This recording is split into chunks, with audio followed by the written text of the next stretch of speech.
That means shut up.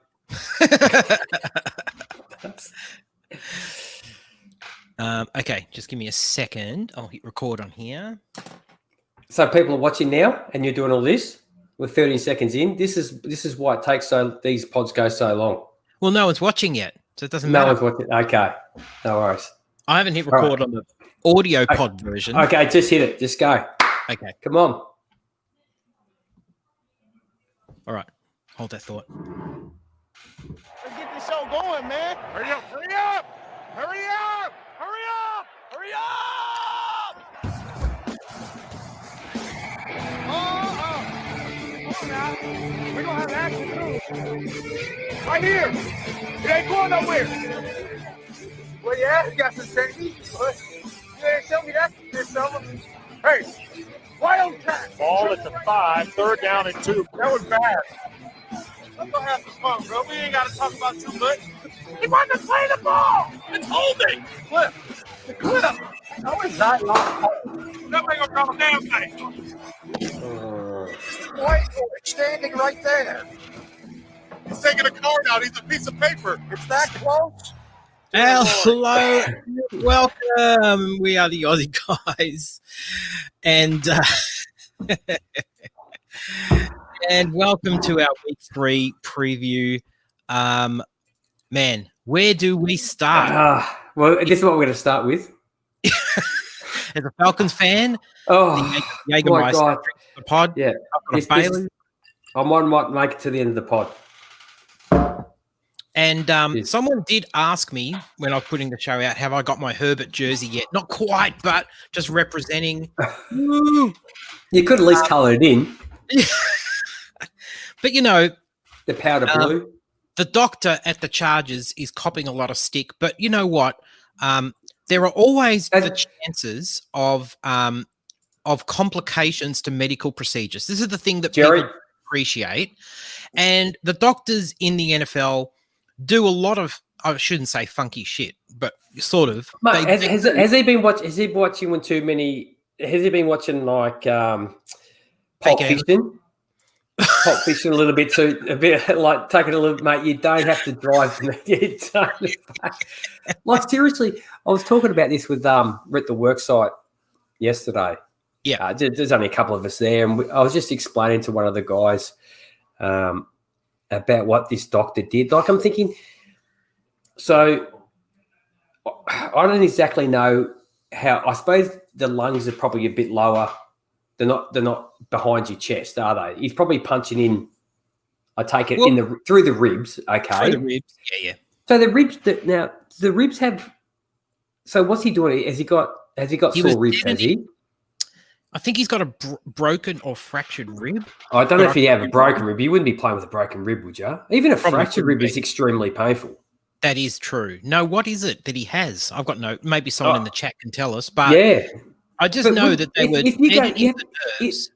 Okay, then now where do you have to do it? Don't you have cartilage? Don't you have cartilage in between your ribs? No. Do you have cartilage or is it muscle? You've got cartilage in the middle, but you don't have cartilage in between your ribs. Okay, so what's in between? Muscle? Just muscle. For some of us. I could say something, but I won't. I always feel like I'm having a go at you, and I don't want to do it. For Tyrod, yes. Muscle. Mate, that's a serious... Because I was watching the game on the replay, and I hadn't known what had happened to him yet. Yeah. Okay. Mm-hmm. And I'm watching him on the sideline, and they showed him on the sideline. And I'm going, mate, he looks like he's in a bit of trouble. Like he's taking like really deep breath. I thought he might have been having a heart attack. Well, mate, it looked like he's having. To me, it looked like he's having like an anxiety attack. Right. I'm thinking, geez, what's happening? Because I thought, geez, what's happened to his ribs like before he started? Like, there's no contact. And then when I found out about what the doctor, is it Dr. Kevorkian? Yeah. Now I thought, mate, well that explains the way he was looked like he was really struggling, and he did. He looked like he was in, right, just a tad bit of pain. He did. Or discomfort, I should say. Yes. Now, so that point aside, Justin Herbert had a great He debut, did. really. I actually just finished watching that game half an hour ago. I before I came on.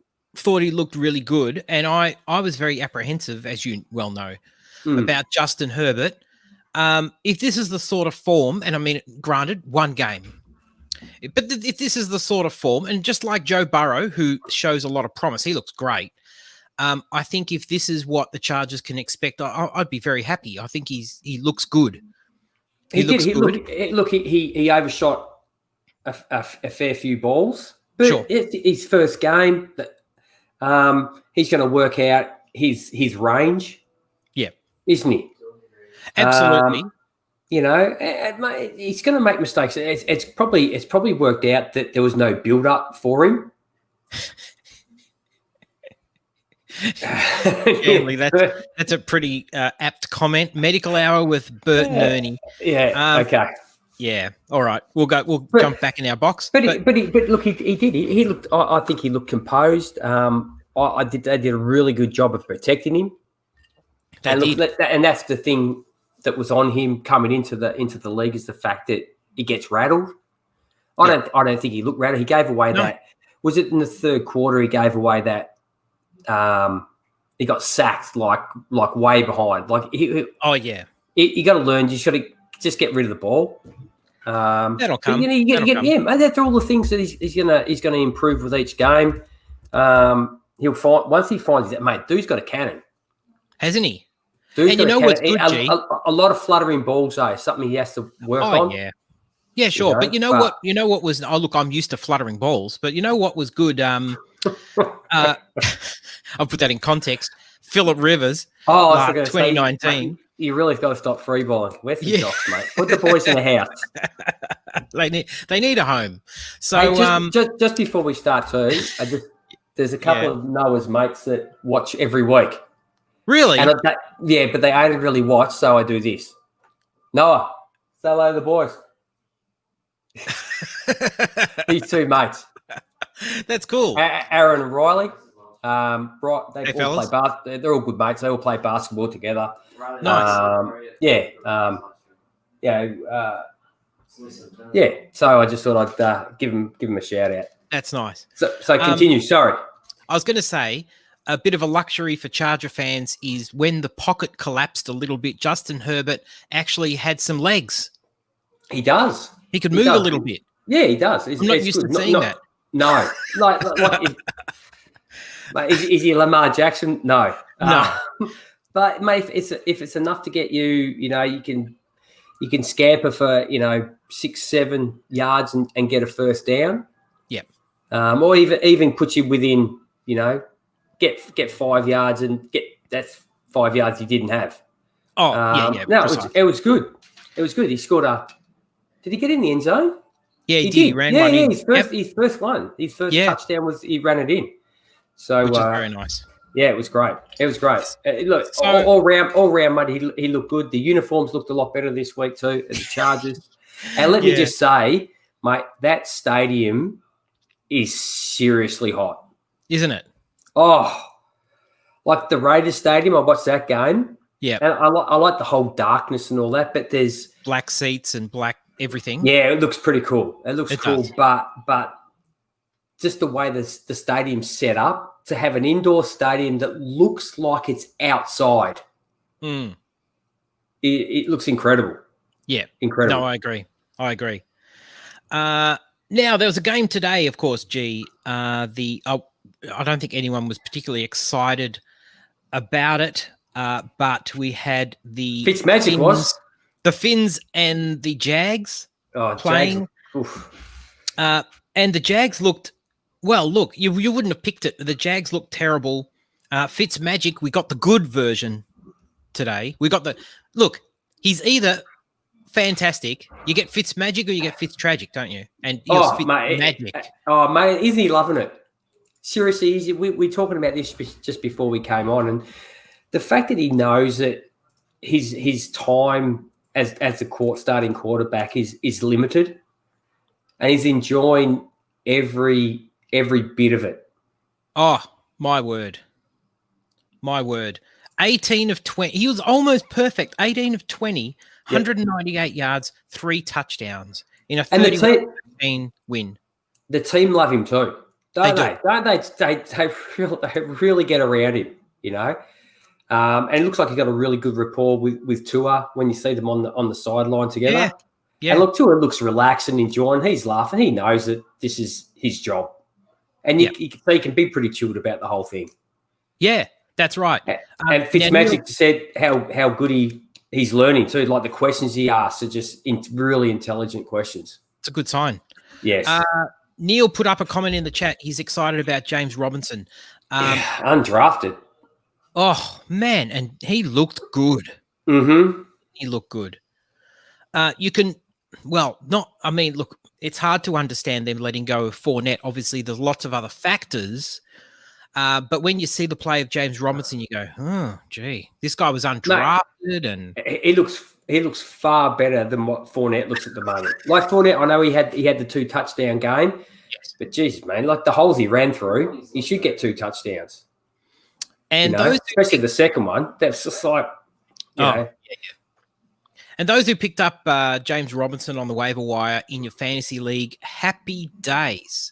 I must confess, I was like kind of lukewarm about it, and man, I missed the boat completely. Well, I'm not saying, mate, who knew when he became starting running back? When I found out he was going to be the bang, I just went out and got him, and then everything was open. Like the first week hasn't even started yet. Yes. So I was very lucky there. So that's all.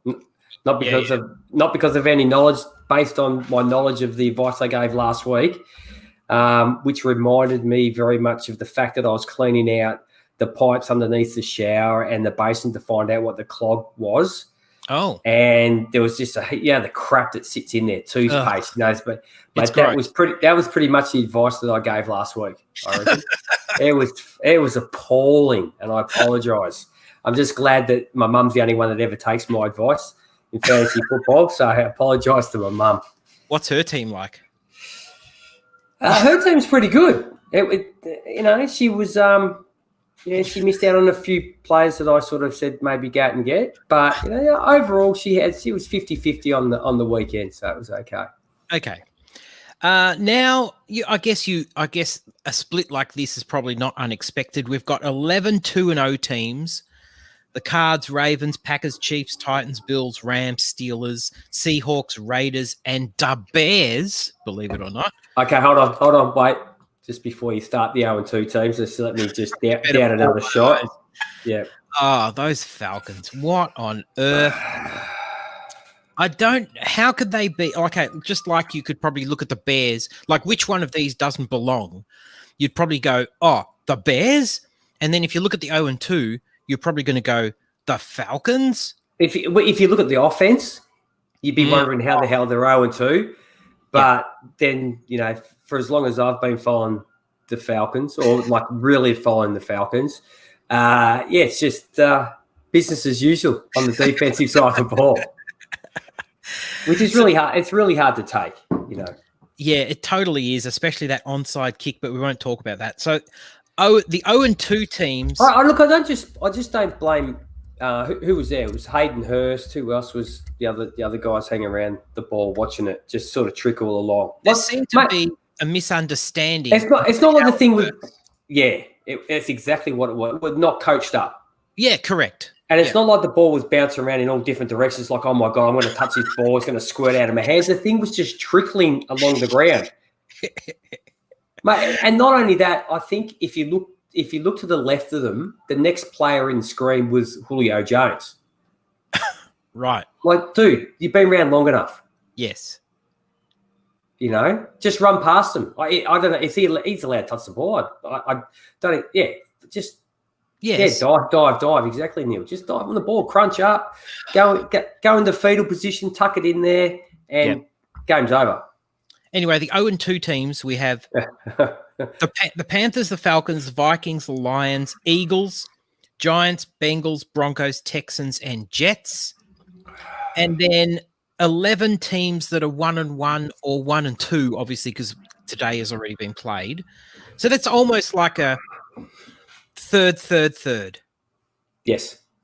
So I don't know. That's probably not unexpected. Yeah, and if you look at we got lit up from Parkin's point of view.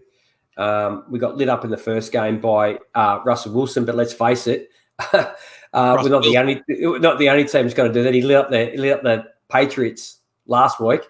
Yep. And then we should have won. We should have won last week. And then you go. I've watched the Bears game. The Bears for 2-0 are probably the most unlikely 2-0 team out of the 2-0 teams. Oh, easily. Now you've had two tough matchups in the Seahawks and Cowboys. We got a good run coming now. Hopefully. 2 playoff teams and 2 of the best quarterbacks in the league. So yes, I mean, yeah. And speaking of that, Russell Wilson is currently, I mean, again, only 2 games in, right? But he's currently early favorite for MVP for the season. Followed by Mahomes and Jackson, who are equal second. See how is that? Is that that's the first time I've heard that? I just watched the game.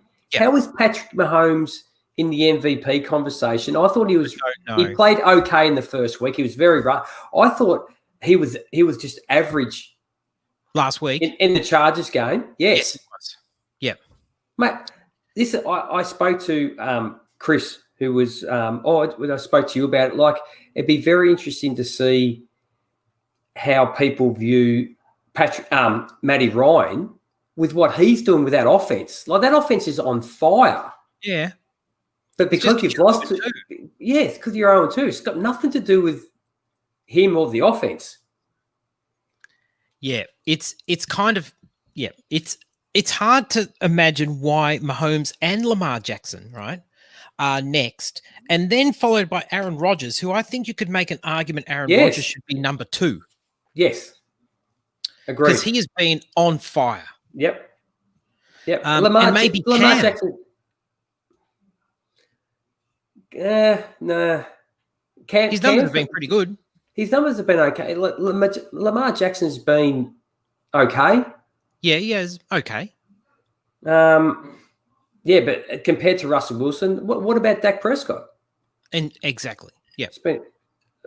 So yeah, I don't understand Mahomes, especially Mahomes being there after what I saw today. So there we go. Yeah, Neil does make a good point. It is odds. It's MVP odds, and so they're predicting a turnaround. So there's that. But okay. Yeah, on early form. Now obviously the big but isn't the whole thing based on every game you play? Not that you played the second half better than the first half. It isn't based on how you play the whole season, or it doesn't work like that. I don't know how.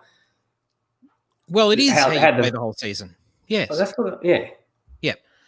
Okay. Neil's just saying Cam, comeback player of the year. That's a good call too. And for a guy who I think there's a lot of questions about maybe the questions weren't really about his motivation. He seems to be extremely motivated.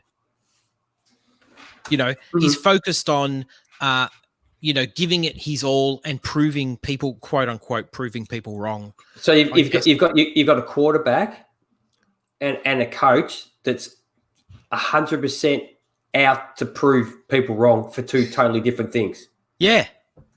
Well, that's true. Yep. That is very true. It makes good offense. It does. Now, the big story, obviously, is injuries.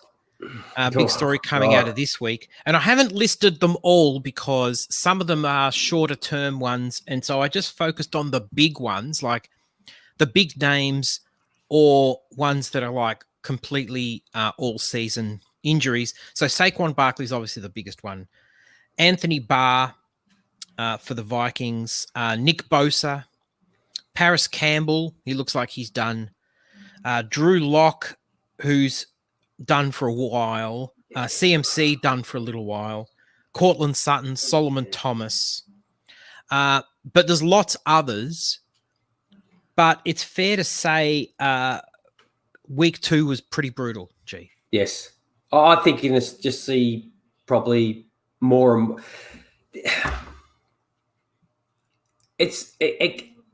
I don't understand how people say that they haven't done a preseason in the fact that they haven't they haven't trained. Like, to me, these guys are professional.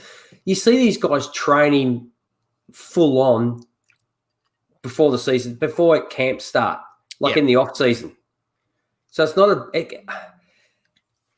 it's more, I take it, it is more the contact part of the game. And looks, most of these injuries aren't, ruptured hamstrings or the contact injuries, aren't they? Oh, ACL. Well, mate, you can train till you're blue in the face and you could run out there and on the first time you turn in a game, bang, your ACL goes. Yes. Yep. So it's not all that, they haven't done a camp. I reckon half of these guys probably train harder in their own off seasons than they do when they get to camp, because the camp's more about combining everybody together, isn't it? Getting all the I know, but the structure when you're training in a structured environment, you're doing movements in particular directions. It's very controlled. But mate, they do that in. If you ever watched a lot of like YouTube videos of these guys training, they do all that anyway, and then some. Yeah, but you're moving in all sorts of odd directions and twisting and turning and all sorts of things in games. It's very different, sort of. But that's what I'm saying. I'm saying games are different because there's the contact aspect of it. But I mean, as everybody says, they haven't been training, haven't done a pre-season. Okay, the contact part, granted, but everything else I don't get. Yeah. We're back to medicine. No, it's not. This is not medicine, Ganley. This is training, mate. We've all been there and done this. Oh yeah. That's right. I'm not giving him that one. But the thing is, people's fantasy teams have been absolutely knocked for six, and it puts it. I mean, look, we have injuries every year, right? We do.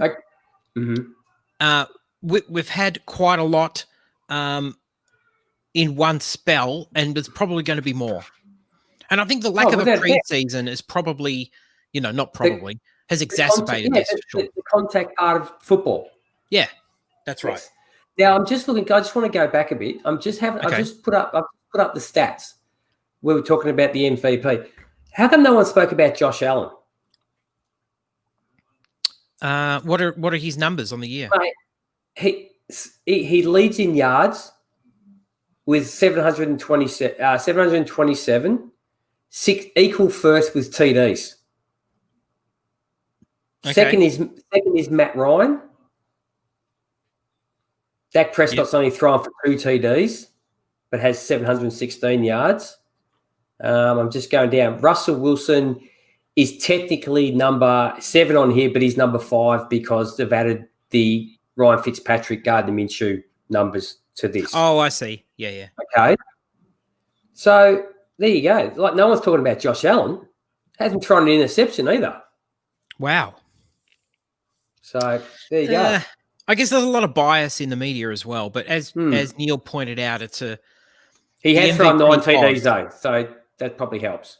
Okay, but the MVP odds are kind of predicting across a season. Yeah. But still, you're right. I think there's some bias. Like, certainly it's not as sexy to kind of go, oh, Josh Allen.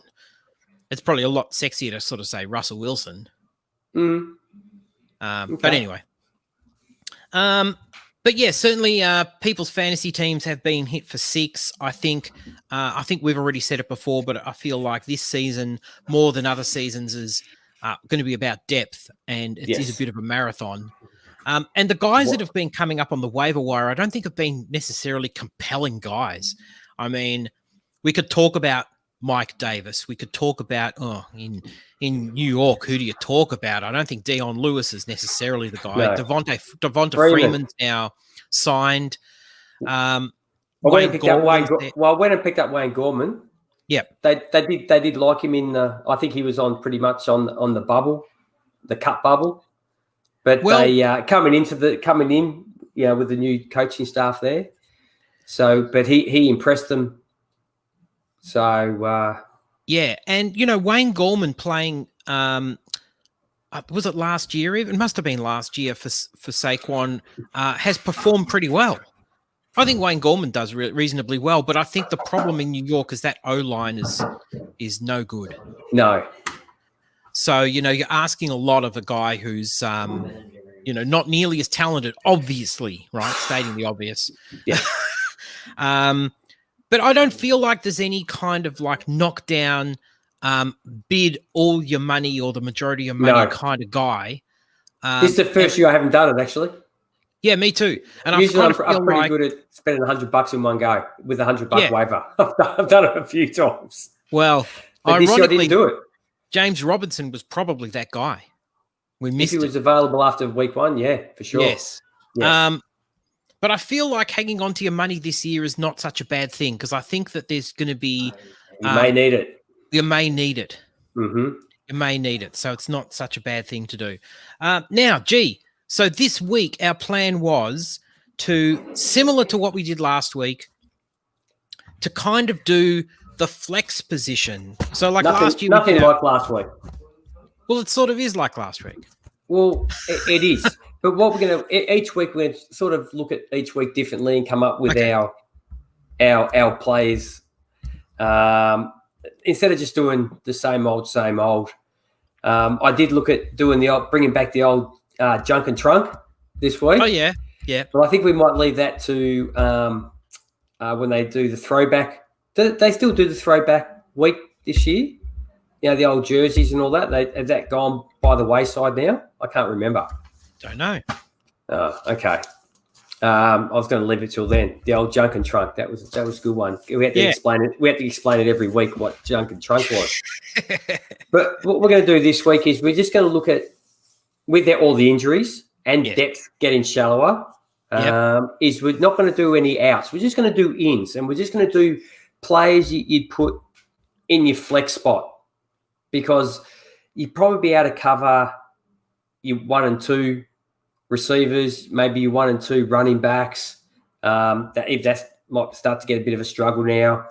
But some people carry 3 wide receivers, 3 running backs, or some have 2 and 2 and 3 flex spots. Yes. So I thought we'd look at the sort of like the flex sort of guys. And as far as the quarterbacks go, probably more so of the deeper guys that might be in a 2 QB league and might then just start to sneak in. Oh, how far did you go down with QB? Not very far. Well, how far would you mean? Well, no, I mean, for example, I took out the top 12. Did you go 24? Mate, yeah, I went down to 32. Oof, really? Yeah, I looked at 32 guys. Well, if you're playing a 2 quarterback league, super flex. Yeah. Okay. Well, I'm sorry. We've lost a Garoppolo. The Vikings have lost Kirk Cousins. So, yep, that's about how good he's looking. I didn't know he was out there this weekend. Andrew Campy just put up a stat. Yes, I know. Josh Allen, 700 plus yards, 6 plus TDs, and no interception to start the season. Josh Allen joins Mahomes, Brady, and Peyton as the only 4 to do it ever. Thank you, Matty. Nice work, Matty. Now that's the sort of stat which we should. Have to get Andrew on. We should have at hand. But anyway, it doesn't matter. That's brilliant. We've been looking for like a producer or someone like that, haven't we? That's right. You see all these fancy YouTubers who have all their pro shows and they've got a producer and they come up with all these stats just off the top of their head. Well, someone talking in their headset. Hey, yes, exactly. It's not their own idea. They're just puppets. So if we go to quarterback, yes. So we use now for our rankings, we use Fantasy Pros. Mate, I didn't go by the rankings, but I just looked at guys that are sort of down the list. The guys you might need to start in as your second QB. You can look at it any way you want. Well, mine might not be. I don't know. Yeah, you don't listen when I explain things to you, but that's okay. I did use the fantasy. Okay, do you want to go first, or do you want me to go first? Well, how about I throw one in first? Okay. I picked the guy 15, so he's not too far out on the Fantasy Pros rankings, and that's Ryan Tannehill. Mind you, I am a bit of a Tannehill truther, and Ryan Tannehill is at Minnesota. Sorry, Ben. At Minnesota this week. Now, in week 1, he hasn't thrown an interception yet. Week 1, 249 and 2 TDs versus Denver. Week 2, 239 and 4 TDs versus Jacksonville. Minnesota are giving up the 6th most passing yards and the 3rd most touchdowns. And their secondary is decimated. Obviously, Anthony Barr. So, they're missing. Daniel Hunter is out at the moment, but their defense is hurting. And I think this is a good opportunity. Even though AJ Brown is out, I do realize that. But Corey Davis has risen from the dead. He's not going to play. AJ Brown's not going to play this week. Has he already been ruled out? Well, I believe he's doubtful. Okay. I don't think he's going to play. I didn't know he's ruled out yet. Okay. Yep. No problem. And Ben is agreeing, and he's a Vikings fan, so I think that's a fair endorsement. Start anyone. Probably start one of the offensive linemen when they they're probably going to get a touchdown this week. That's right. So that was my first G. Was Tannehill. Okay. Now I put this a little bit different. I looked at the deep guys, sort of at looking at them as flex players in a 2 QB league or super flex. Okay. So look, I couldn't put him in an order. So what I've done is, if anybody that's Mum, I know you'll be listening, if you want to let me know, but I'll give you some names. If someone can give me an order from one, I've got how many guys I've got here? I've got 1, 2, 3. I've got 5 guys. So wow. I couldn't. They put them in order of how you'd have them. Okay, 1 to 5. Best being 1, obviously. So I've got Derek Carr this week, who goes up against New England. He's completed 73% of his passes with no interceptions to start the season. Okay, this week he's playing against the Patriots. The defense looked great in the first week, but then again, they were playing against Fitztragic. And he had no Devontae Parker for most of that game. Second week, they were made to look very average by Russell Wilson. Like I said, the Falcons and the Patriots won't be the first or the last teams to be made to look like that. But they had 4 interceptions. Now, I didn't see where the interceptions had come from. They probably all came against Fitztragic. Okay. No, I think maybe 3 and 1. The second guy I had on the list was Baker the Baby Maker Mayfield, who goes up against Washington this week. So he looked poor in week 1, but then again, he did go up against the Ravens defense. Yep. When I watched the game, he started far better in week 2, but I thought in the second half, he was nowhere near the quality he was at the beginning of the first half. And only threw for 23 attempts. So that's something you have to worry about. And you probably find in this game, it's probably going to be, it could be a really big run game with Chubb and Hunt, the way they're looking at the moment. And you have to look at the Cleveland offensive line, which is not great because Baker's been under pressure 30% of his dropbacks already this season. So, and the front 4 of Washington are legit. Oof. Ooh. Yeah. Chase Young, Ryan Kerrigan, Ioannidis. Yeah. Trying to think who else. I got 3. Defense is not my side. That's your side, mate. Thanks, Andrew. Okay, so he was the second one. The third one is Dwayne Haskins, which I just put nope straight away. Just no. Mate, 2 poor starts this season. Fantasy-wise, I think he'd be lucky if he's got 12 fantasy points in either of his 2 games. He hasn't played badly, G. He just hasn't played well. Well, this is fantasy, mate. It's scoring about fantasy points. Correct. Yeah. Okay, so that's just what it's all about. The Browns, however, have given up 3 TDs in the first 2 weeks in both games, but one was to Lamar Jackson and the other was to Joe Burrow, who looks good, but he did throw the ball 64 times. So you're bound to put up, geez, you'd like to throw a couple of touchdowns with 64 attempts, wouldn't you? That was the third one. The fourth one I had was your boy, Justin Herbert. We're going to throw him in there. He's up against Carolina this week. But look, that's more likely to be probably a big run game. They haven't been able to stop anybody against the run, and it goes back to all of last season.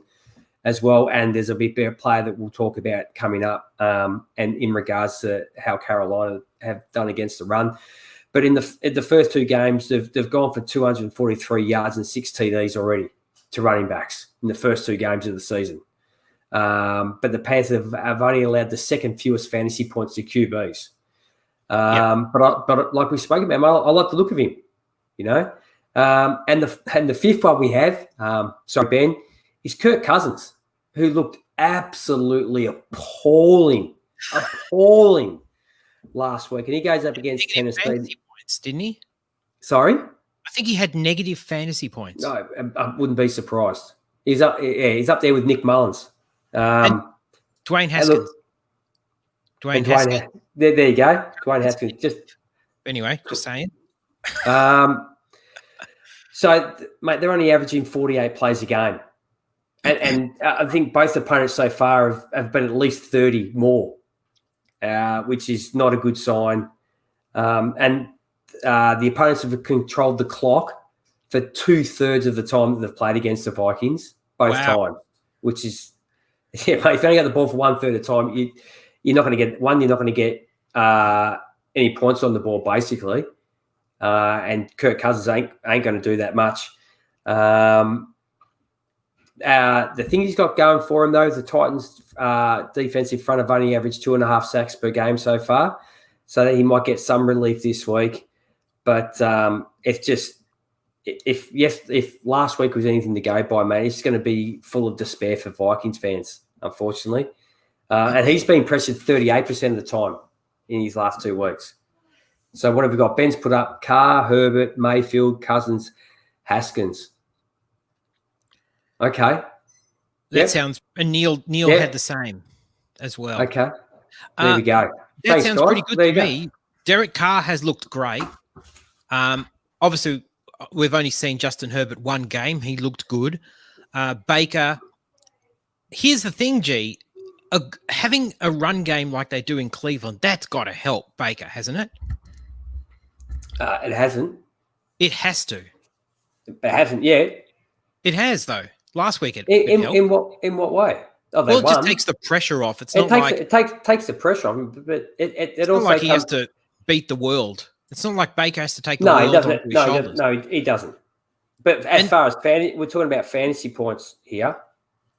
Oh, true. I'm just talking about, as Baker's a quarterback, just going to put in a better performance if he doesn't have to put the whole team on his back. Mate, he came out last week, and I thought in the first half, I go, man, he looks like a totally different guy than he did the first week. Yeah. And then, like I said, in the second half, he started to he was traveling at 2/3 of what he was in the first 2 quarters. Yes. Yeah. Okay, so they're my quarterbacks. I've got another one to throw in the ring. Mind you, we're covering a lot of quarterbacks here. We're kind of having it like 5 and 6 ways, aren't we? But anyway. Mate, my quarterbacks, firstly, you just put them in an order. I'm not saying these guys. You just put them in order. Well, Ben and Neil have. Yeah, that's fine. Thank you. Yep. The other one I wanted to throw in the ring was Joe Burrow. I didn't put Joe Burrow. I didn't put Joe Burrow in there, AJ. Sorry. I thought you were talking about you wanted to put him with my group. This is on your own. This is just my Yeah, please. The Bengals are at Philadelphia, and the Eagles is 0-2. The knock on the Bengals is that their O-line is not necessarily playing very well, but I don't think that's necessarily hurting Joe Burrow. He's throwing for just under 62%. He threw, I think, just over 60 attempts last game, but he's 60 for 97, 509 yards. You don't listen when I talk to you, do you? What's that? You don't listen when I talk to you, do I? What did you say? Mate, I did mention that he threw 64 times last week. Oh, yeah, you did too. Okay. Yeah. Sorry about that. I don't even know why I'm here sometimes. 3 touchdowns, one interception, and 1 rushing touchdown, and looked very good. So Ben's saying Jeff Driscoll. Jeff Driscoll came in and he played actually pretty well. I think he had 2 touchdowns. The only game I haven't watched is the Broncos game. Yeah, he looked okay. So, we'll see. But, I mean, if you're hurting at quarterback, maybe you've gone and picked up Jeff Driscoll. What I mean, sometimes you just do, don't you? It's just like anyone with a pulse. Mm-hmm. Becoming like the tight ends have been over the last number of years. Yeah, that's right. Okay, G, did you want to go to running back? Yeah, okay, running back. So my first one I've got is Joshua Kelly up against Carolina this week. Nice. He looks good, G. He looks He good. does. He had a couple of big runs to start the game, and then he's more just, it was almost like his job was just to pound the ball up the middle. Yeah. Just like weaken the defensive to just tire them out. Yeah. Because when Eckler came, mate, Eckler looked fantastic. Like that dude's got some serious game, hasn't he? He has. Like his balance is incredible. Center of gravity. Carolina have given up. Like I said, have already given up 6 TDs and 243 yards this year. Now, I did have a stat here. If you include last year, so in the last 18 games, they have given up 33 rushing TDs. Oh, really? Wow. In the last 18 games. Wow. Which is 14 more than the next team. Oh, you're joking. No. My goodness. So at the moment, Joshua Kelly's ranked 6th in carries, equal with his teammate Eckler. Yep. In the league, ranked 6th in the league. He had 23 carries last week. Wasn't as productive as he was in the first week. First week, he had 12 carries for 60 yards. That's 5 yards a tote, 1 TD. Week 2, 23 carries, 64 yards. But he did make it up. He had 4 for 55 in the passing game. So, mate, if he's probably not your 1 or 2 running back. No. He's going to be your flex guy, or if you're looking for someone to put in flex, mate, he's in there. It's a 50-50 timeshare at the moment.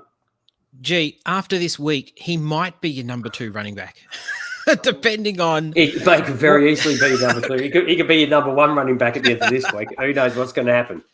Now, the Chargers backfield, I know it's not Nick Chubb and Kareem Hunt, but these two work well together. They complement each other really nicely. Yep. And I think that, all things being equal, it could be a nice combo this year. Could be a really nice combo. Let me just add in here. Ben Harler says Nick Mullins. We forgot it. Nick Mullins. He gets the start this week. He gets the giant. Yeah, mate. If you want to go and start Nick Mullins, knock yourself out. Nick Mullins is not bad, G. Mate, the Giants defense has not been bad. No, and Nick Mullins isn't bad. Well, he didn't look, mate. What did he end up with fantasy wise last week? Minus 2.4. Oh, did he? I don't know, something like that. I'm pretty sure. Oh, gosh, maybe I spoke too soon. Yeah. And Andrew, who's rapidly turning into our stats guy, only 49 games ever of 61 passes or more in a game. Which in the history of the NFL, that's not much, is it? And usually you pass that much in a game, it's a bad sign. Mate, if you think, what's that, 49 games? There's how many each weekend? There's 16 each weekend. Oh, no maths.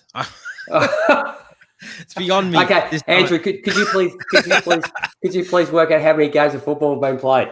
Ever. Ever. And then work out the percentage that's happened. And that'd be great. Thank you. Just do that for us now.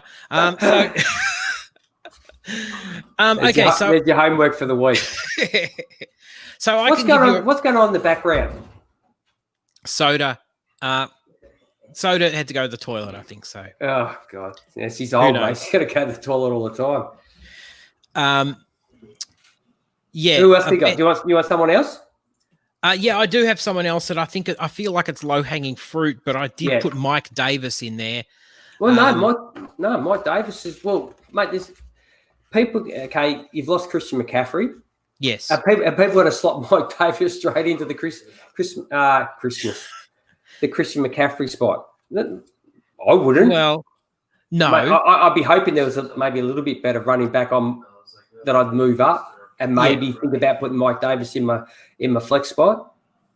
But it doesn't matter. At the end of the day, you're just starting who you're starting. Does it matter if you call them running back 1, 2, 3? I like to make them look potent when they're on my. I want to see when they look down the list, they're going to start at the top and go, "Oh my god, you know, that guy's got some good backs."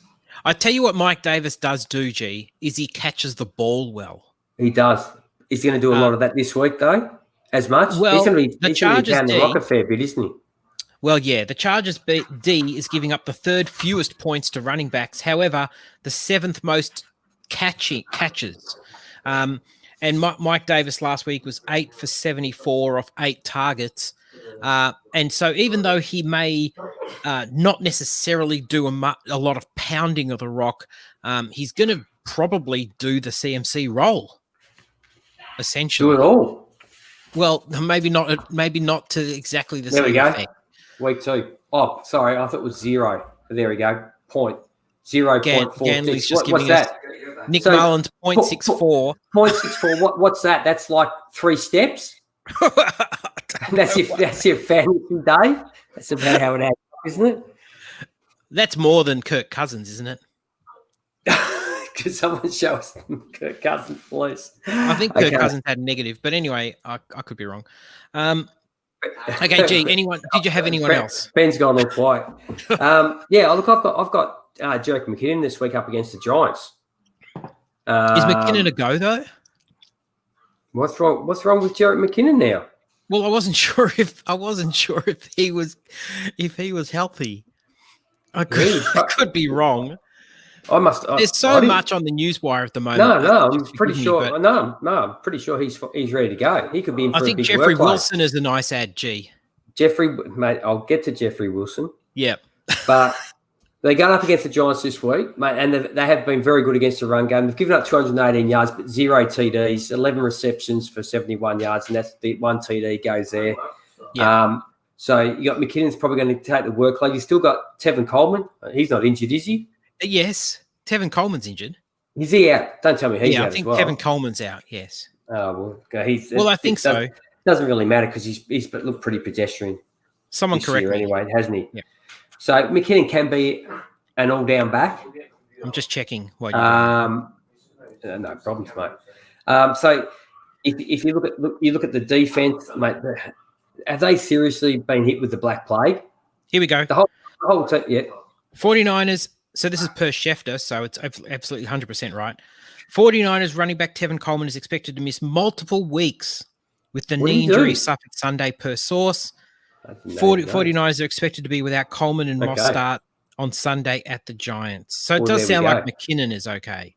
Okay, so there we go. So he could be in for a very big workload. You think of the defense with what they've lost on the line.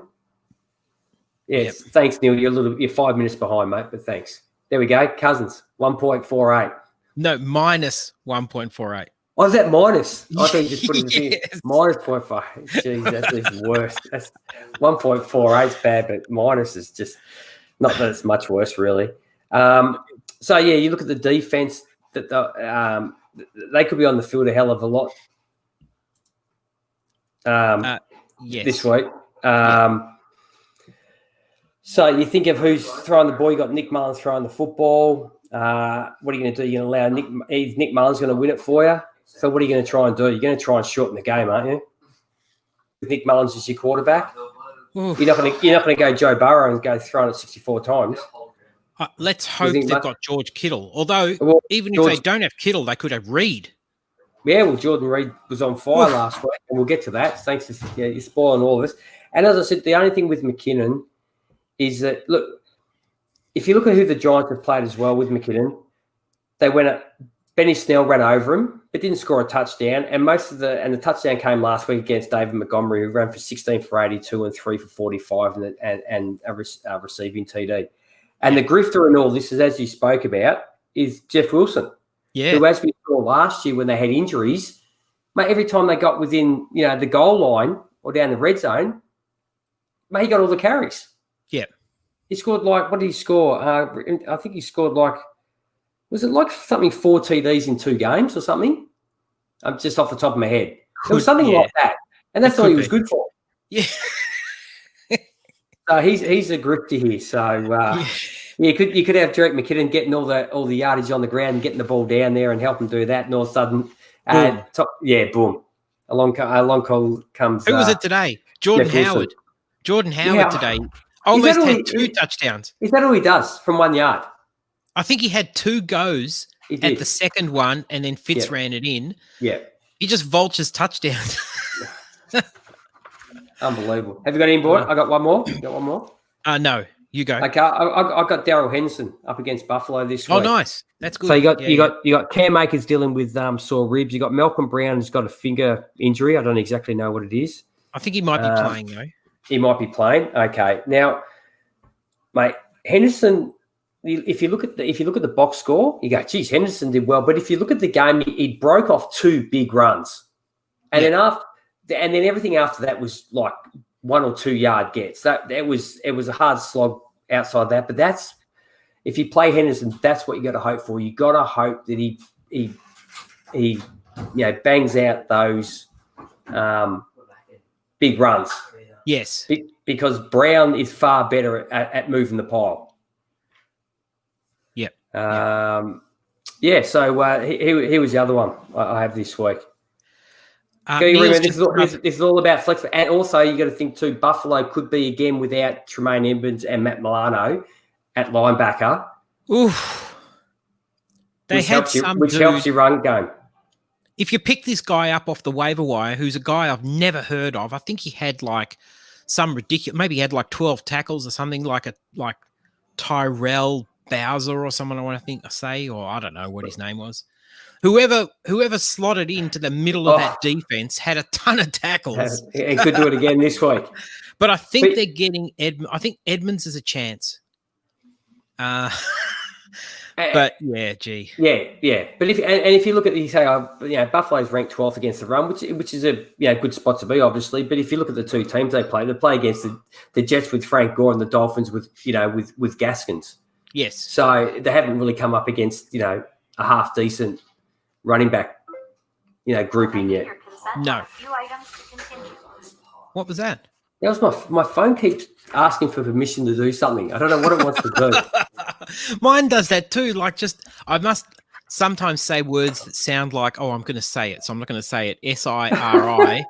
And then it will suddenly just say, randomly try and insert itself in the conversation, respond to me.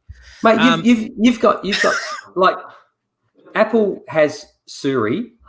Yep. Mate, I use Google because it sounds better to say, hey, Google. Yep.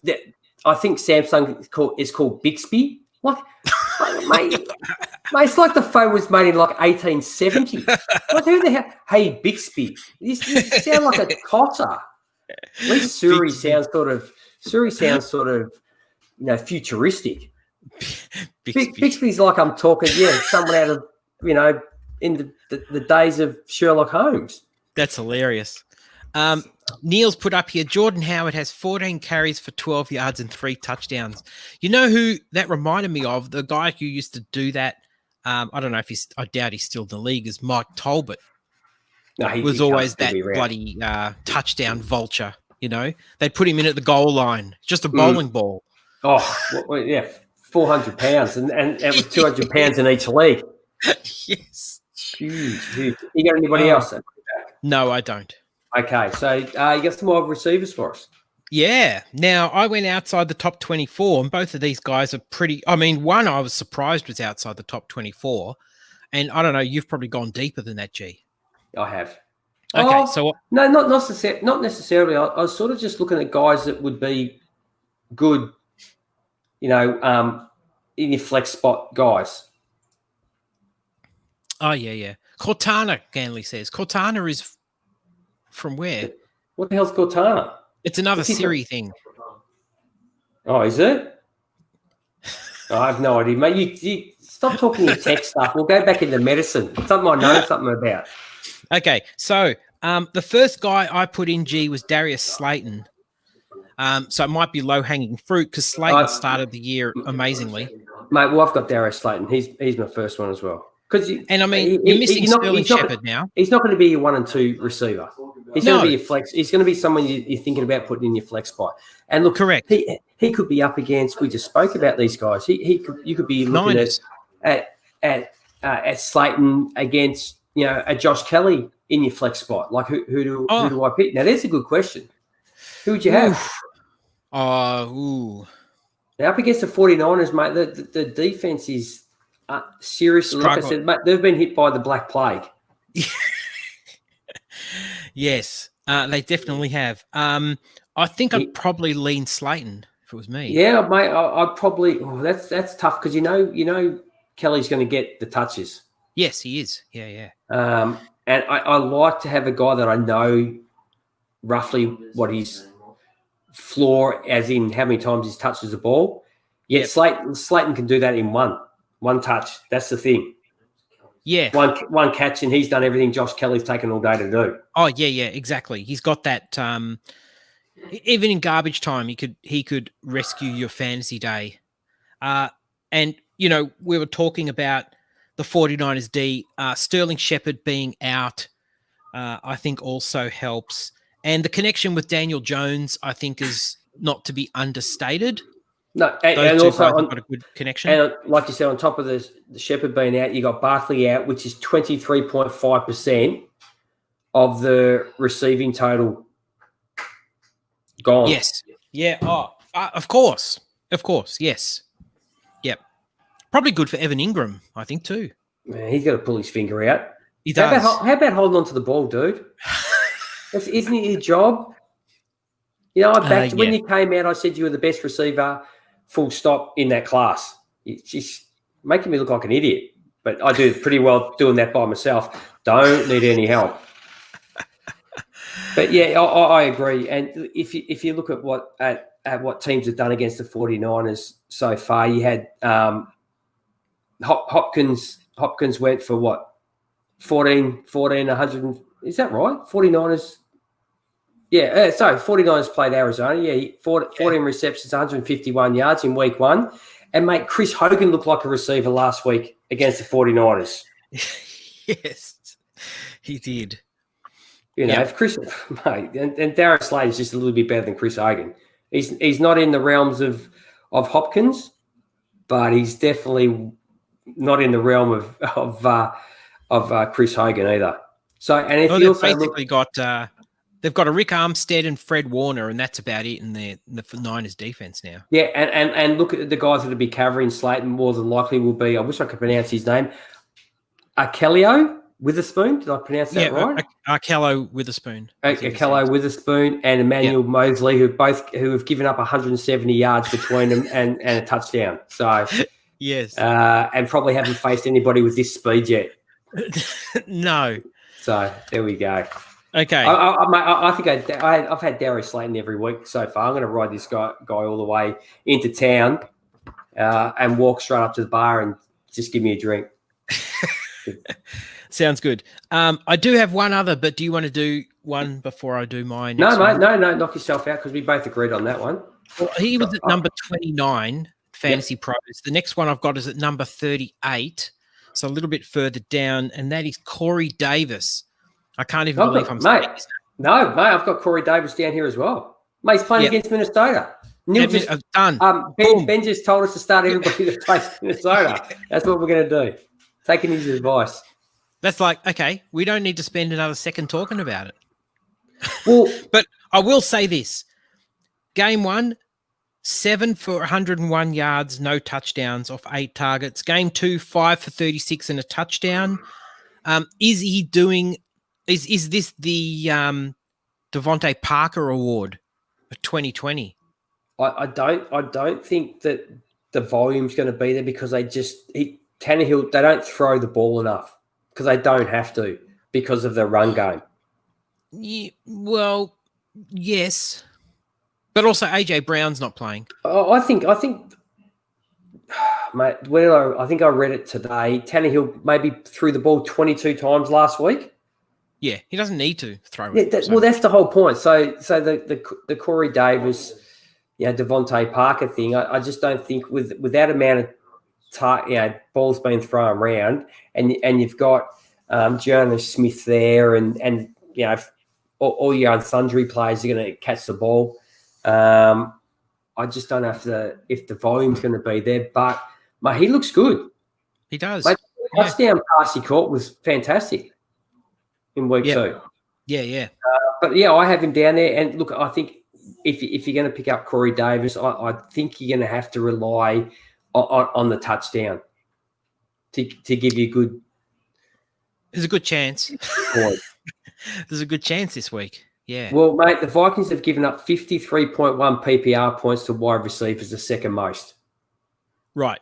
So far. And Mike Hughes and Holton Hill have given up, which will be the guys covering him, have given up 233 yards and 2 TDs between them. So the next question is AJ Brown playing. Well, does it affect him? Well, yes.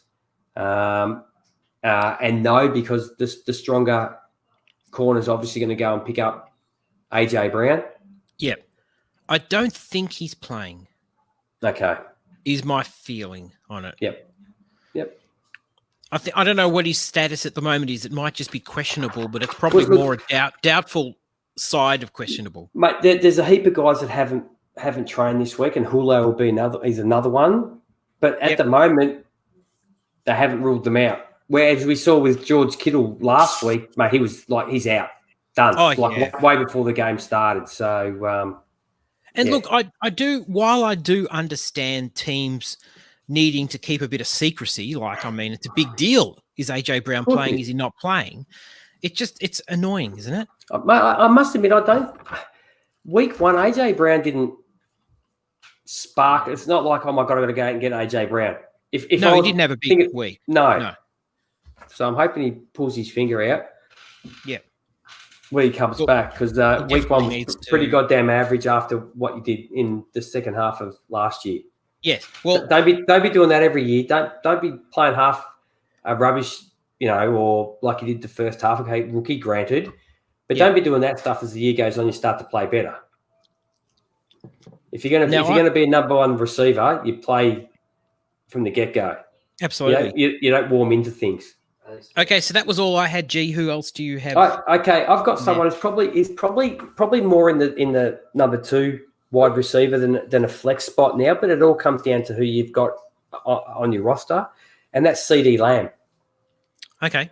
So they're up against Seattle this week, and we saw what the Lamb did to the Falcons last week, gave them a bit of a torch and put them to the fire a little bit, didn't he?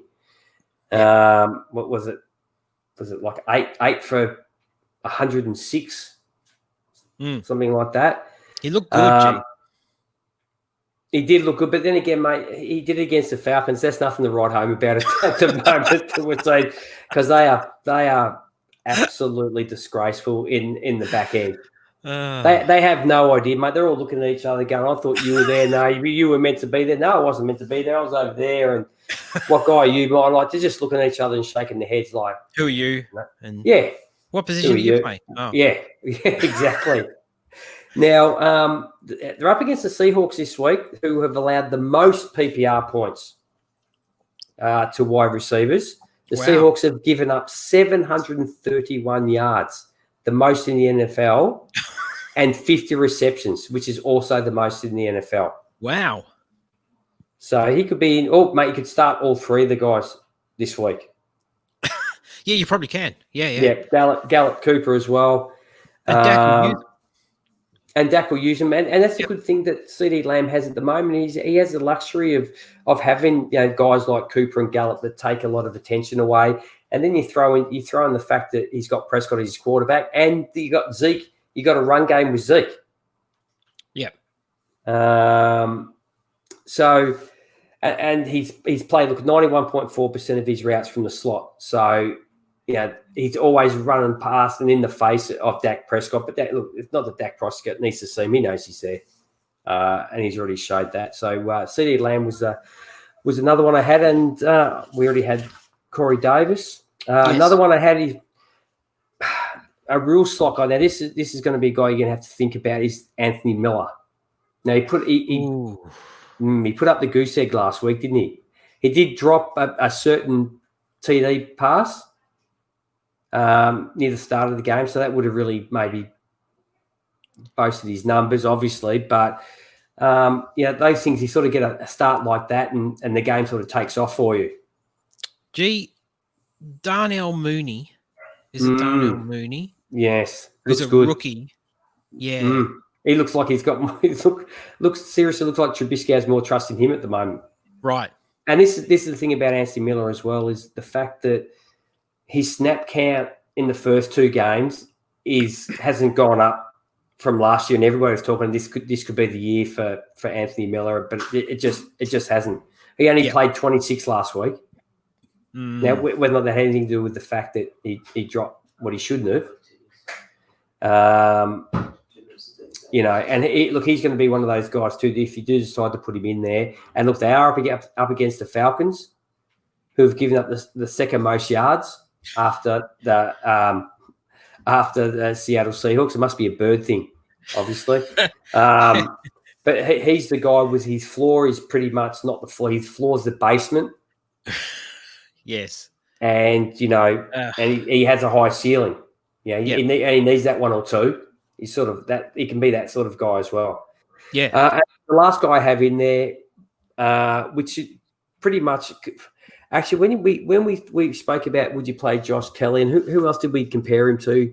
Darius Slayton. Now this guy, based on the way he finished last year after Mohamed Sanu left, and the way he's continued on the first 2 games of this season, is Russell Gage. Of Falcons up against Chicago. And the Bears have allowed 346 yards. So he is, what is the average? Week 1, he had 9 for 114 on 12 targets. He had 6 for 46 in week 2 on 9 targets. So he's averaged roughly about 9 targets every game since Mohamed Sanu left. That's incredible. Yeah. And it's just, people, and you all guys had a go at me when I said this could be the best trio of wide receivers. Yeah. In the league. I did, yes. Look, I'll put my hand up and say yes, I did. Yeah. And having watched both Falcons games, I've just thought to myself, man, Russell Gage looks good, and he's all over the field. And the number of targets, I mean, I wasn't counting, but I could, because you'd see him in every series just about. You'd be like, oh, Russell Gage again. Russell Gage. Yeah. Yeah. He's catching at least he's catching one of the 4, the 3 downs, isn't he? Basically. Or he's catching like one every 4 balls that are thrown. So, look, the Bears haven't given up a TD yet. And look, the yards that they've given up is in the top third. That's fine. But they have come up against this offense. And look, this outside of our running back, the offense is really moving nicely. And look, that they have to. They seriously have to. If you want to go and get onto an offense that has to put up points, mate, this is the offense in the NFL that has to put up points, and we've seen it in the first 2 weeks. Why they have to do that? Yes. And please, it's time to maybe change some people that are calling plays and come on, just and also just watch out at Julio's, as he is every week. He's questionable. He's got a hamstring. That's just part of the course. It is part of the course for Julio. Yeah, it is. So Russell Gage, if I look back at those now, probably Russell Gage would be. That'd be a big call between Slayton, Kelly, and Russell Gage at the moment. It's in the flex spot. I tell you, G, I'd be happy with Russell Gage on almost every one of my fantasy teams. To be honest, mate, yes, for sure. If you've got him and you haven't been starting him, you've seriously been missing out. Oh, absolutely, perfect for a flex spot. Yes. Well, that's the guy you want. Consistent number of targets. Yeah. A good base floor every week. Yes. With the possibility of a little bit more. Exactly. Any others, G? No, that's it. I've given you 5. Okay, let's go to tight end. Do it. Now, there seem to be quite a good number of tight ends in the league at the moment that you could kind of you could throw your hat, into the ring for any number of guys that are probably quite good, to be honest. I think there's a good number of them. So I picked one so I've got two here just outside the I've got top two. 12. Okay. The first one I'm not as sure about, and I think you'll disagree with me on because I know you're not a fan of him. The first one I put down was Noah Fant. It's not that I'm not a fan. Mate, really? I think when he came out, it's not that I wasn't a fan. I just thought that TJ Hawkinson was better with a better tight end. I still think I had Noah Fant as my number 2 tight end in that class. Oh, you did? Yeah, you did. But no, I thought TJ Hawkinson was a far more physical tight end. Yes, not just an athlete. Yeah. Now the Broncos are playing the Bucks, and the Bucks D is serious. They're good. Early season, yes, but they look like one of the best defenses in the league. They blitz a ton, so Jeff Driscoll is probably in for a rough day, I think. Obviously, they haven't got Cortland Sutton, but Noah Fant scored each game. Jeff Driscoll will probably need to use Fant as a little bit of a safety valve, I imagine. And so I just think in terms of their weapons, obviously they're missing Philip Lindsay. They're going to be using Melvin Gordon and Noah Fant, I think, in the quick passing game from Driscoll quite a lot in order to kind of spread the field and be successful. So I think I quite like Noah Fant this week. Okay. Oh, I like that. Yeah, that's fine. You can have Noah Fant. Ganley says he'd swap Gronk for a new hat. Yeah, Gronk looks, mate, you would have been better just down at the beach club, dude. Just stay at the beach club. Just party. Just do your speaking engagements or, unless he seriously turns it around. Mate, he looks as this game seriously. It's not that the game's gone past him because the game's always been fast. It's just that he's just slowed down. Well, I saw a quote from Bruce Arians. I never know what to make of Bruce Arians. I think I don't know whether to trust what he says. And he said, it was always our intention to use Gronk as a blocker. It's like, what? You're getting Gronk to use him as a blocker? Really? Okay. Fine. There's a lot of big tight ends that could probably block and cost a lot less. Yeah, I agree. Yeah. I don't know if I really agree with that. The other one I had, a guy who I think flies under the radar a little bit, and that's Logan Thomas. I was going to put Logan Thomas in here. Yeah. Now, he's had 14 targets through 2 games. He's only got 63 yards. They are at Cleveland. I think that's a good matchup. And I think he's got some potential to break into the top 12 this week, maybe get into the end zone. And, for a quarterback like Haskins, a tight end is always going to be a friend. The 14 targets basically shows you that. Anyway, so, yeah. That's Antonio Gandy-Golden, he's injured, isn't he? That's going to be the only reason we haven't seen him yet. Because their offense lacks receiving talent. Like Steve Sims has been okay. He's he's the number 2. Yeah, I don't think he's set the world on fire. Yep. No. I'm trying to think who else they have. They missed Kelvin Harmon went out before the season began. Who else do they have? They got Scary Terry. Oh, yeah, of course. Who's picked up from where he left off last year. That's who I'm thinking of. Terry McLaren. And then, of course, the running game is a complete mess. Yeah. Antonio Gibson, we're kind of waiting for the breakout. It hasn't quite happened. But, we'll see. We'll see. So, look, my 2 are, I've got Jordan Reed up against the New York Giants this week. I've written down no Kittle, no problem. The 49ers still have a tight end. 7 receptions, 50 yards, 2 TDs last week. But that's based on Kittle not playing. I think Kittle's still 50-50 at this stage. Well, the receiving core's not that extraordinarily good. Oh, no. That's true. They could play them both. They've got Nick. How would that be? Exactly. Revolutionary. I actually went on the Dynasty Warzone with Memphis at the start of the year when he has his hot takes. Yes. And my hot take this year was that the 49ers could have 2 top 10 tight ends. Ooh, wow. Well, what I based it on was the fact that I'm trying to think who came in at number 10. I know number 11 with Greg Olsen, and Greg Olsen finished the year with like high 300s and 5 touchdowns. Like, come on, Jordan Reed should be able to do that. He almost did it in one game. Yeah. So he almost has too. So, but look, mate, Jordan Reed for, what is he, 30, 31? Not 31? sure. Mate, if you watch him, mate, if you look at him and Gronk, mate, he looks like lightning compared to again, Golden coming back from concussion. Okay. Had 1 catch in week 2. Thanks, Neil. Thanks, mate. Thank you. I didn't even see him catch the ball. I can tell you right now, when you watch it in condensed form, things happen. You blink and you've missed like 3 plays.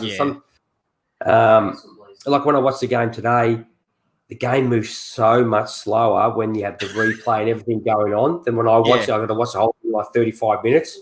Yes. I do miss some stuff. Watching live, by the way, I'm so sick of the Baker Mayfield ad where he has to put the covers on the seats in the stands. Mate, that's the first time I've seen it. I thought that was pretty good. I didn't mind the book club one either. I thought that was okay. The first time. First time I've seen both of them. So, but every year gets you after a while. Yep. Yeah. So, look, the Giants have held the tight ends have played against so far to like dust. The numbers are dust. I think it's like maybe 1 catch for 8 yards or some between 2 tight ends. But then you go and have a look. I wonder who they played. Eric Ebron and Jimmy Graham. Well, that probably explains why. Yeah, it's been dust numbers from those 2. So Reed is far more athletic and talented than both of those guys. Yes. So once again, like you said, the safety valve type thing, maybe, Jordan Reed, without Kittle being there, obviously. And I don't see why you couldn't use Kittle as a bit more of a downfield sort of tight end than you have Reed running shorter stuff underneath. Yep. Okay. And the dude's safe. He's strong. And he's got a great pair of hands, always has. Just that his head rattles around, unfortunately, which is not making a joke, a bit too much within his skull, his brain. And we've seen what's happened with him. So hopefully he can avoid any of those this year, because that's definitely time to hang it up. Oh, yeah. If it's not time to hang him up already after 6 or maybe even more from what happened to him in college that were never diagnosed. We don't know. So the second one I've got is Mo Alley-Cox.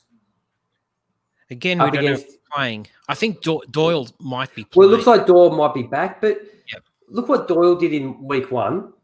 Not much. And look what Mo Alley-Cox. Now, why do you think that is?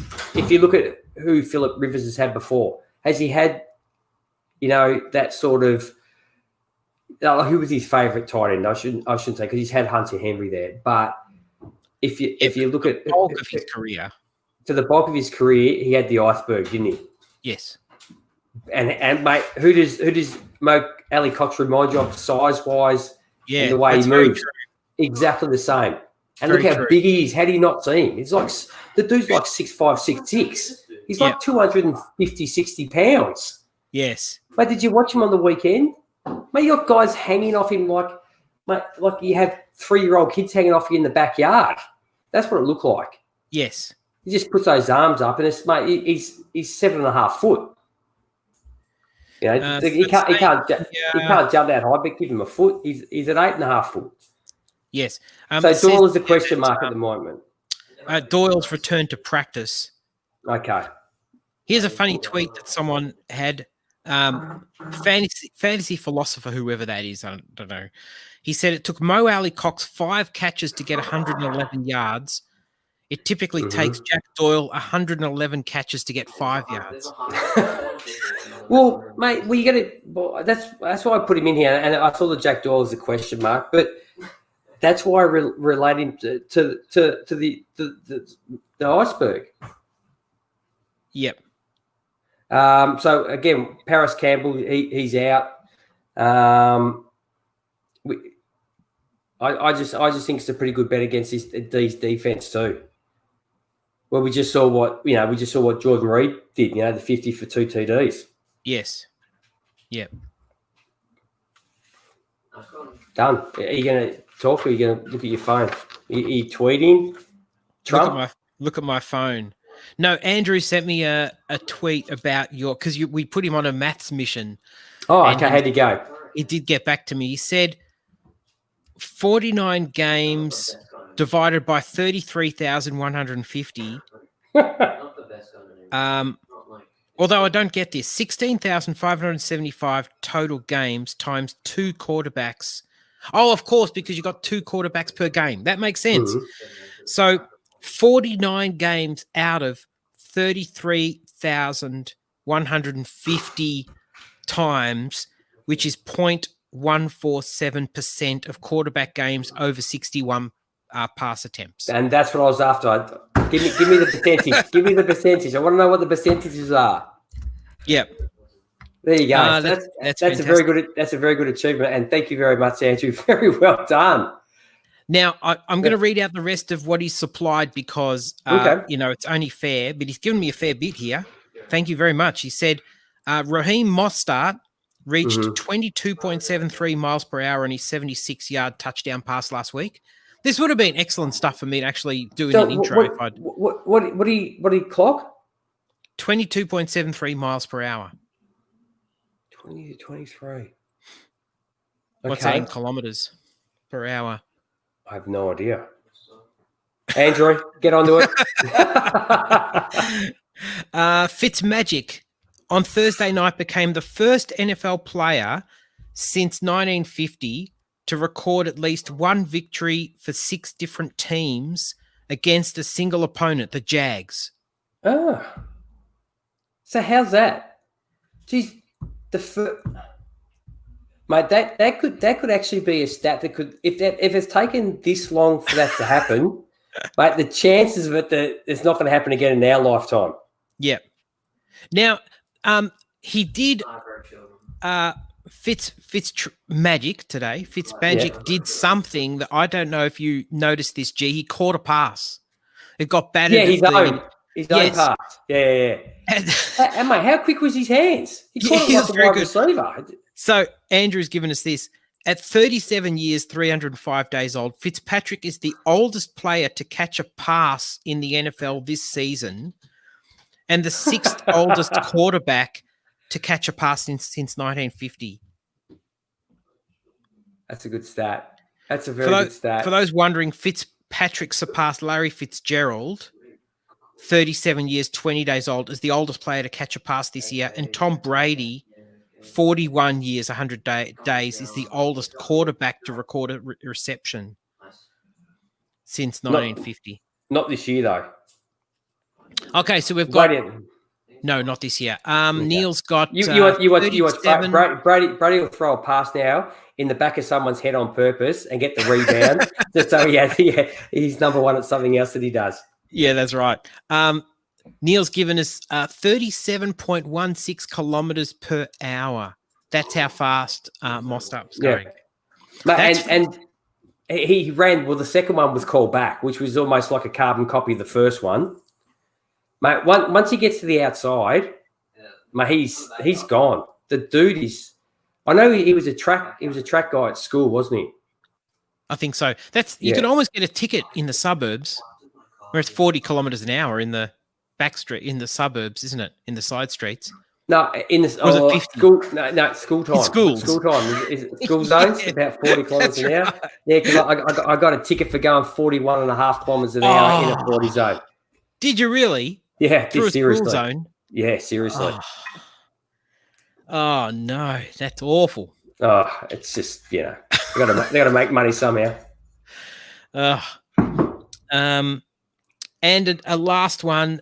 Fitzpatrick became one of just 2 players since at least 1948 to finish with 2 passing touchdowns, 1 rushing touchdown, 20 rushing yards, and a reception in a single game, joining Walter Payton in 1983. Walter Payton? Walter Payton threw for 2 touchdowns? Who knows? I guess.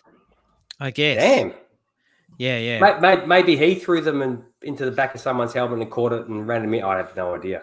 Yeah, Hey, yeah. hey. Hey, Mr. gonna show Titan. you Yeah. Look, I earlier was talking up Ryan Tannehill. We've been talking up Corey Davis, haven't we?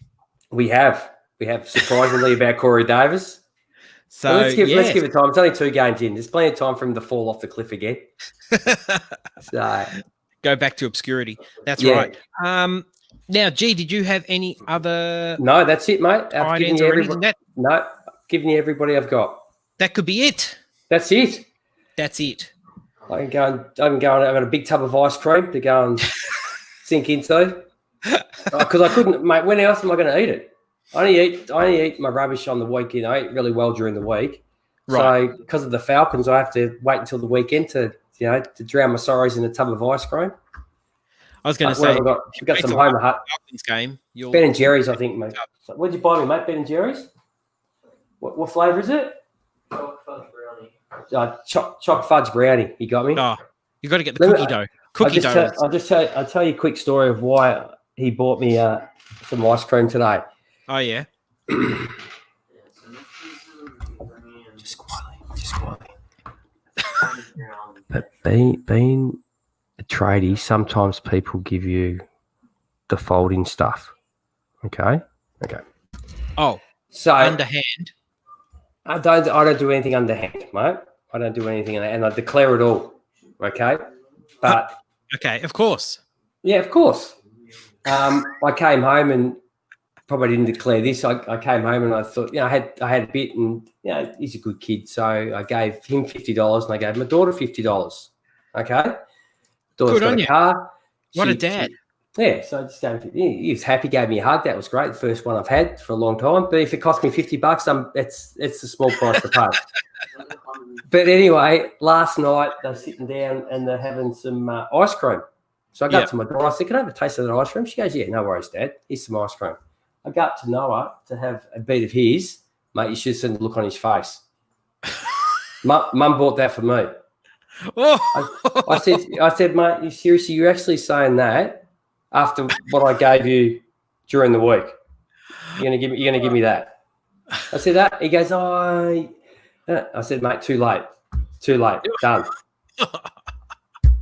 Mate, he goes out today and buys me a tub. No, this is a small one, 500. That's fine. I said, mate, I know why you're doing it. It's not going to work. Thanks for the ice cream, but it's not going to work. What? You already blew it. You had your chance. Oh, you're kidding me. That's redemption. Mate, it's not redemption. No, it's not, mate. It's not. You know what? It's redemption because hopefully that if I do this, I'll get another $50 one day. Oh. It's redemption in my book. I'm a lot cheaper than you, G. Parenting 101. Parenting 101, mate. Never forget. I tell you, those Ben and Jerry's, they're in one. You can eat them in one sitting. Mate, absolute biggest rip off in ice cream I've ever seen. Yeah, because there's not much in there. No, mate, and it costs you like in this here. It costs us like $13 or something. Like seriously for 500. Yeah, okay, whatever. You can get 4 liters of Buller ice cream for that. Oh, dude, you get the big tub. Yeah, the big round tub, and then you can use it for like washing the car later, like multi-purpose. It doesn't taste quite the same. Not the ice cream, but I mean the tub. Yeah, the tub it comes. The tub uses the bucket. Yeah, exactly. All right, mate. Let's wrap it up. Yeah, we'll wrap it up. Thanks everybody for tuning in, and thanks Thank Andrew, you, for the research. Stats, that's fantastic. Thanks, Ben. Thanks, Neil. Jerry, thanks everybody Neil. Who joined us. Hope you're enjoying football being back. It's not too bad. Actually, I know I'm wrapping up, G, and I always do this the long way round. I didn't in week 1. I didn't really pay a lot of attention to the piped-in crowd noise, and I was listening really carefully this week. How'd you go? Some stadiums do it really well, and some are just horrid. Some are just like, Some are just like background people talking. Like you're at a party. Yeah, and some it's just like, like it's they've got it going up and down, but I believe they've got a 70 decibel limit. Okay. That they've got to keep under, but they've obviously got. I mean, the ones who are doing it well, they've obviously got their buttons like, "Ooh, big cheer" or whatever. I haven't heard any booing or anything. Wait until the Washington football team have another home game. Yeah. Make sure you listen to that one. Fantastic. Best so far. Right. Nice. And there's Andrew's just put that stat. I won't read it through, but yeah, that was basically what you were talking about with Walter Payton. Two for two. Yeah. Amazing. It's incredible. Yeah, sorry, I'll put that up there. Yeah, thanks everybody. Hope you're enjoying football being back. Hope your fantasy team is doing well, and hope you're coping with this roller coaster of injuries. It's probably only going to continue. I think we're going to see teams go deep into their benches. And the important thing also not to freak out with the IR because it's only 3 weeks. Yes. So, seeing someone go on IR, it's not the end of the world at all. It just gives teams a bit of a mechanism to, get someone else onto their roster for a short period of time. In actual fact, if you don't see a player go onto IR, then it means that they don't think they're going to be out for 3 weeks. So that's usually a positive. Okay. But thanks, everybody, for joining us. And on behalf of G and myself, we'll catch you next time. Did I do that right? Yeah, better. I did. Thanks, everybody. Catch you later.